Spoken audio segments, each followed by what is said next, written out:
And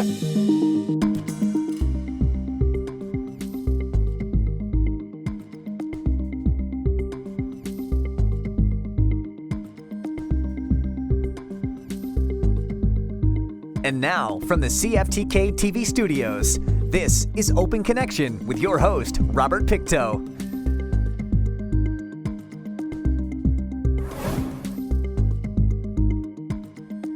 Welcome to Open Connection, I'm your host, Robert Pictou. Located at the mouth of the Skeena River, Cassiar Cannery is surrounded by outstanding wilderness, beauty, and biodiversity in some of the most favored fishing grounds in BC. On today's Open Connection, we open our archives to bring you this story from 1990. Our day began at the Cassiar Cannery. At one time, this was one of many independent canneries working along the Inverness Passage past Port Edward. Those days are long gone, and Cassiar is the only working cannery left along the passage. The big processors now operate out of Prince Rupert. The Cassiar Cannery is also owned by one of the big players. Ocean Fish still runs the facility, although in a scaled-down capacity.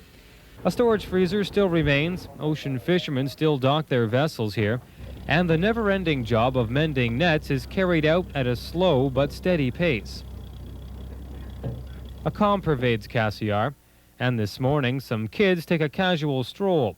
The most active character on the dock is Timex, a somewhat less than intimidating watchdog who keeps an eye on the comings and goings of the dock. For the moment, we too are caught up in the calm. The tides are low, and there is nothing we can do but wait until they turn before we set out for our day journey to the Skeena River. We eventually spot a couple of people who are busy. This fellow is waiting until his net is prepared, following what for some would be a frightening experience. We're just in a small speedboat, eh? We were trying to pull the net aboard just to get it aboard, and there was too many logs in that, and it was pulling the side of the boat under. And then we tried to back up, and we got the net in the propeller, and then we were stuck there, and they were trying to pull it aboard, and water coming inside of the boat. You're laughing about it now. Oh, yeah. At the time, I guess you weren't. No, it was pretty close. Something like that doesn't worry you. I mean, you go right out there, you almost drowned, you say. And you don't really Yeah. Well, it was. Now we don't, because we're in here now. Yeah. But it was close. This seemingly offhand attitude towards danger struck me as unique. But as I was to find out later in the day, a well-balanced outlook is a common feature found in many of the fishermen I talked to. This fisherman was in the process of preparing his nets when we approached him, and while he too was optimistic about the future, he did admit he was troubled. Yeah, it's pretty tough right now because of, like I say, about that strike last year. Plus, I've had a major job done on my boat, and to get anything done on the boats nowadays, they want a lot of money for that. He says last year's strike hurt many fishermen. While a 3-year labor contract has ensured relative labor peace in the industry, a lack of fish early in this year's season has created a problem for many fishermen who desperately need a good year to pay off loans owing on their vessels and equipment. By now the tide had changed, and Tony Hamilton was on his way to try his luck on the Skeena. We were soon to follow. My interest was piqued, and I wanted to see more. But as soon as we set foot on board a boat to take us to the Skeena, we were told of yet another mishap on the water. I guess overnight a tree, fair-sized tree, got caught in our anchor. And it slid all the way down to our anchor, and it had a big root on it. And we kept pulling it up, but it just wouldn't come loose, so we phoned Cassiar, and they sent the speedboat out with a chainsaw. So we had to cut it piece by piece as it came out of the water, and a couple of other boats came along and gave us a hand with to lift it up out of the water so we can get our anchor loose. Well, that took a good 4 or 5 hours, I guess, by the time we finally got free of the darn thing. Was the boat at risk being pulled under or something like that? No, it's good anchorage there. We got a good anchor, and it just held, and I was surprised we didn't drag, but it's held pretty good. If he wasn't worried, I guess I shouldn't have been either. But as we passed a similar log, I couldn't help but wonder if we would end up in the same position as these two fellows, stranded and alone. It was with this mix of information that we boarded the Dire Straits, our host for the day. But my fears were quickly brushed aside by the gentle manner of Brian Bowman, the skipper of the Dire Straits. Bowman and his wife Helen and son Brett bought the vessel 3 years ago after 23 years in the restaurant business. Now the whole family works as a packing crew for the ocean fisheries fleet. We're a river collector of fish. What we're doing here is, as the gillnet fish fleet fishes the Skeena River, we're hoping to get the product, the fish, off those boats as quickly as we can, cool down as quickly as we can. And by doing that, we go to the boats, pick up the fish from them on the drift right now when the tides are right, the river's not running too quickly. They're fishing, we're taking their fish, we get it into a nice saltwater slush mix. And tonight they'll pump us off in either in town or with a pump packer, and that fish will be processed tomorrow morning. Open Connection will be right back after these messages. And now, from the CFTK-TV studios, this is Open Connection with your host, Robert Pictou. Thank you for staying with us. By the 1960s, only 3 operational canneries were left, and by the 1980s, Cassiar Cannery was the last operating salmon cannery on the Skeena River. Let us return to the archives as Brian Bowman shares his typical workday. A lot of these, the river boats, this is the only fishery that they do is strictly in the river. And because the boats never really go any further than Cassiar just down the way here, they don't always have names on them, so it's hard to, only their fishing license number that we determine. Unless you know the boats, it's hard, or they fly our flag, you have to check them all. So it gets to be an exercise of running around and guessing right and asking the fishermen. And if it's not one of our boats, then you just ask how the fishing's going, and hopefully it's good. Talking with Brian, you quickly learn that he's one of those lucky people who love what they're doing for a living. He spends 6 months of the year on board the Dire Straits, packing for the various fisheries, which means many long days taken in stride. With these kind of openings, it's not uncommon for us to start at 6 o'clock in the morning if it's heavy fishing. They'll be delivering fish all night. At 6 in the morning we do the drift. And then if we're full, or if we're close to being full and there's an extension on the fishery, we'll run into town, we'll unload, ice up, come back out, and we'll do it again. The key to loving his work, says Brian, is being able to work with his family. It was important when we bought the boat. That was our decision, that we wanted something we could do together and provide our boys with employment in the summer. It's good employment for them and gets them through school. They don't have to work in the wintertime when they're going to school. School's important as far as we're concerned. So it's worked out really well for us. As I say, it was an important decision when we bought the boat that that's the way it went. And so just a tremendous lifestyle. A lifestyle a landlubber like myself definitely needs a few lessons in, especially if I can't even tell the difference between the types of fish. These are dogs. Now put them beside a spring and you get a better idea what the difference is. Okay, you see there's no teeth. The mouth is different. The bars this way. That's how you can tell on a real shiny one. If you hold them sideways, you can see the bars on them. You know they're a dog salmon. You don't catch them by hook and line. They're mostly taken by net fishery. They get to be a pretty good size. They're the most utilized fish of the species. They can make wallets out of the hide. They can them. They're just an excellent fish, all-around fish. After spending a couple of hours aboard the Dire Straits, I completely forgot about some of the harsher elements of the business. When we made our trip, fishing had not been very good. For many fishermen, that means difficult times paying off loans for their boats and equipment. For the skipper of the Joni, fishing hadn't been very good. But again, one sees the same calm optimism that seems to pervade the life of the fishery when times look tough. I'm lucky on my boat. I don't owe any money on it, but I do have house payments and things like that.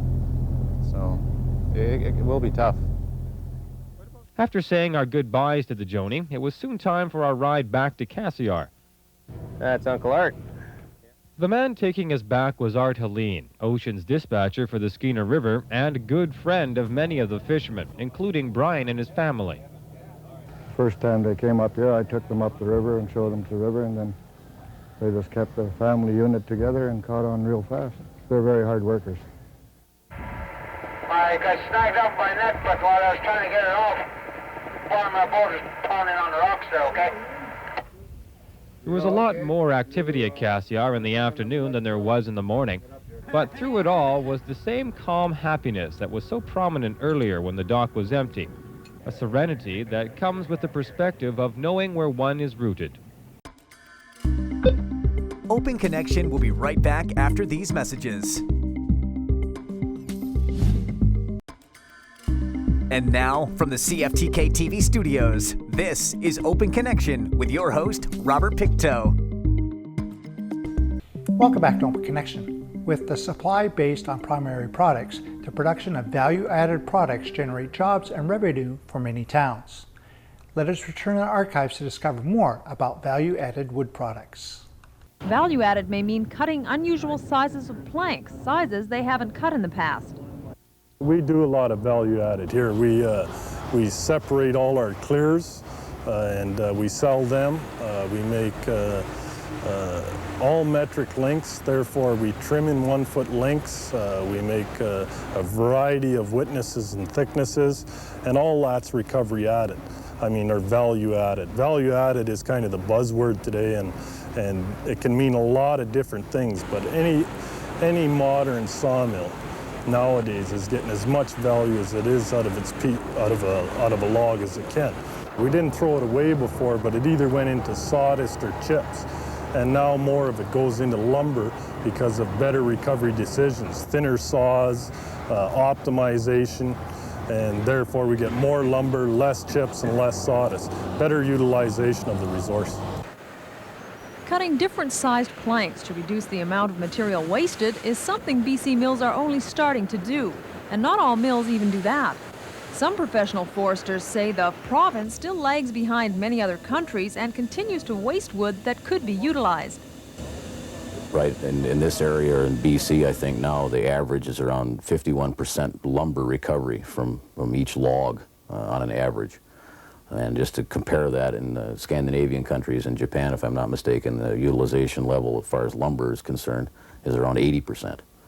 But we cut here standard dimensions like 2x4s or 2x12s or 4x12s, whereas in the other countries they cut, in fact in Japan they cut down to a 6-inch long by 3/4 by 3/4 piece of wood, and they join these things together to make clear pieces 6 feet long, where we don't do that. We just cut the piece out of the log 6 feet long.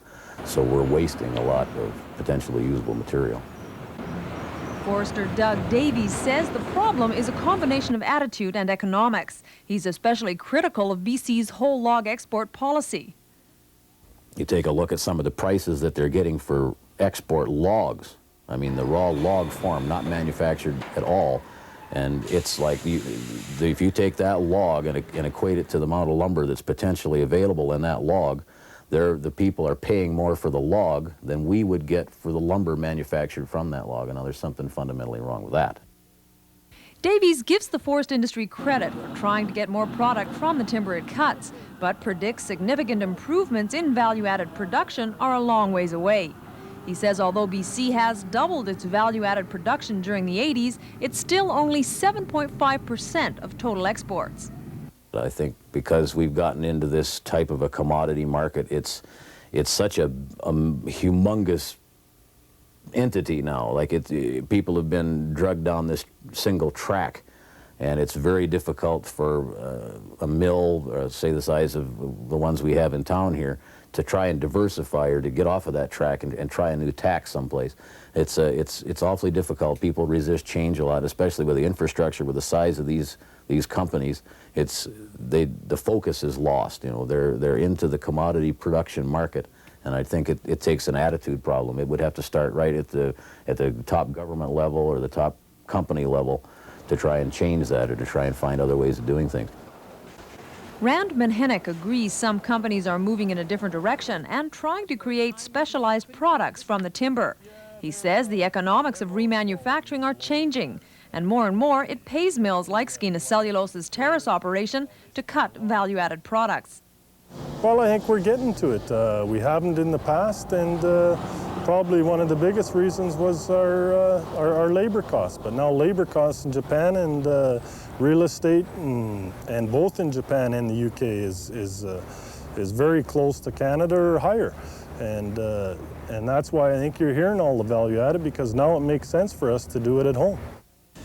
Manhattan says state-of-the-art sawmills, like the facility in Terrace, are making it possible to increase production. The entire operation of the Skeena cellulose mill is computerized, and a log is scarcely touched by human hands through the whole procedure.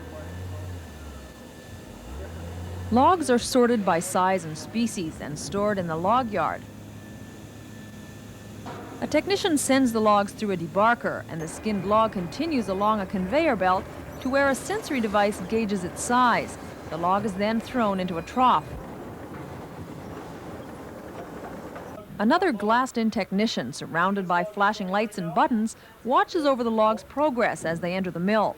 A fully automated saw slices off the rounded edges and then neatly sections off the remaining wood. Mill workers monitor the machinery and discard scrap material or distorted pieces of wood. The next human contact comes later as the logs are graded. A final mechanical selection process sorts the wood by quality and size into individual bunks. This is the milling process in today's high-tech mills. The number 2 logs, or clears, are the top quality product sold mostly to Japan and the sawmill's major value-added product. You see it here in this mill. This sawmill uses a lot less logs than it used to in the past, and it makes a better quality product, a higher grade product, and that's value added. But it's still lumber, and critics say BC's forest industry should be producing a marketable product like door frames or furniture, instead of sending planks overseas to be turned into product and sold back to Canadians. But because forest companies are making healthy profits doing what they're doing, the incentive to change is not that great. It's what you could call a commodity-based market. It's not looked upon as a finished product. We sell the commodity like coal, or rather than making paper up here, we make pulp.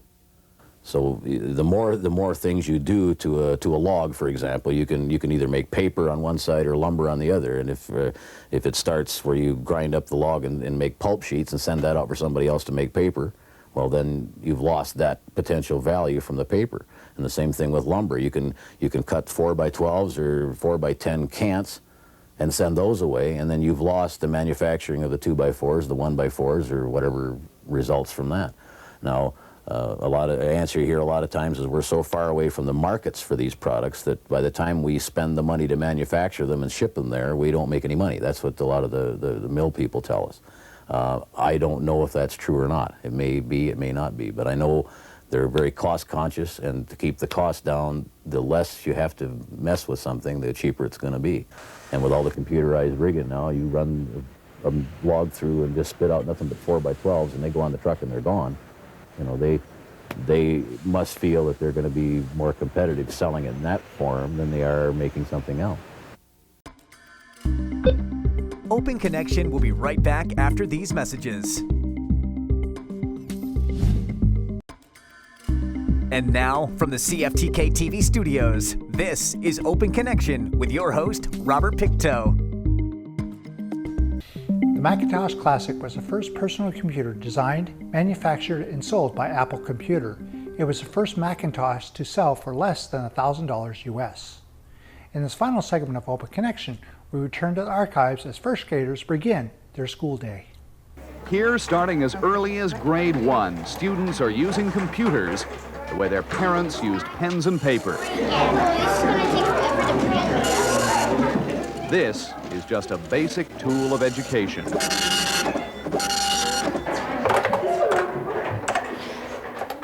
Remember, most of these children will not even begin their working lives until the 21st century. Somehow, the school system must prepare them. At Caribou Hill Secondary in Burnaby, satellite dishes on the roof bring in video conferences, news channels, and international wire services. In the library, students can use the school's computer network to find maps and statistics. Volcanoes, forests, tropical forests, man-made structures, etc. in the area and find out how big the country is and the population. Now, I can remember doing reports for school where I had to trace out a map from an atlas. Do you ever have to trace out a map anymore? Nowadays, you usually just print it on the computer. Well, here's what most of us think of as a standard high school library research tool, an encyclopedia. This is the 1988 edition of the Grolier's Academic American Encyclopedia, all 21 volumes. And this is the 1988 edition of the same encyclopedia. There are a couple of important differences. Size, which is obvious. The other difference, with this one, you can find more things and find them faster. Using the compact disc version of the encyclopedia, a student can enter a key word, let's say Japan. In moments, the computer will find every article that contains that word. How might that be done? Want pictures for a class presentation? Well, forget about film strips. Now you'll use a laser disc. And say we want to do something on the Basque country in France. Punch in chapter 71, and there's Basque country. And you can pick individual frames, record them to your videotape, and take them back to the classroom. And we've had students doing this as well as teachers. This one laser disc contains 50,000 pictures. Say Cave Gang and type it and write it. And laser discs are changing ESL instruction.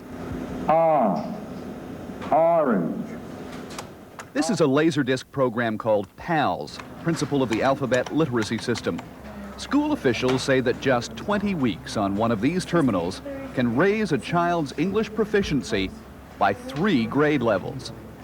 The very beginning students have good practice with the phonics from the PALS lab, and that they can keep on doing it over and over again.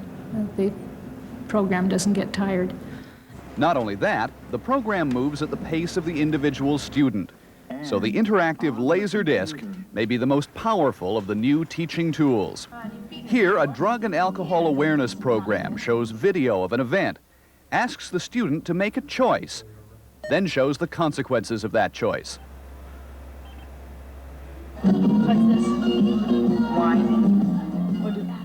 High technology is reaching into all parts of the school curriculum. A couple of years ago, this student would have been sitting at a drafting table. Now he designs a project on a computer and draws the blueprint with a plotter. The drawing is cleaner, easier to read, it's faster, and it's like basically the future. Computers are going to be the future.